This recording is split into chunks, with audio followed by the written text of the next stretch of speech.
Finally রাজের কাছে আমি চলে এসেছিলাম, চলো যাওয়া যাক। হ্যালো গাইস, আজকে রাজ কিছু বলতে চাই ব্লগের মাধ্যমে কিছু, চলো যাওয়া যাক।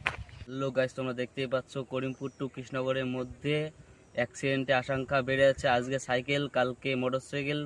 মানুষ আজকাল বাড়ি থেকে বেড়াতে ভয় করছে। সবারই একই প্রশ্ন, কালকে তোমার সাথে অ্যাক্সিডেন্ট হচ্ছে, আজকে আমার সাথে হবে। বাই দ্য ওয়ে সবারই একই প্রশ্ন, করিমপুর টু কৃষ্ণনগর আমাদের ট্রেন চাই, না হলে একের পর এক অ্যাক্সিডেন্ট হয়ে মানুষের আশঙ্কা খুব কম হয়েছে। দ্রুত মানুষের চলাই অস্থির হয়ে যাবে। তবে কার কার ট্রেন চাই তোমরা কমেন্টে বলো। আর ট্রেন লাইন হলে কি কি সুবিধা হতে পারে তোমরা জানোই তো, যেমন গরিব মানুষদের কাজ পাওয়া খুব সহজ হবে, যেমন ট্রেনে অ্যাক্সিডেন্টটা খুব কম হবে।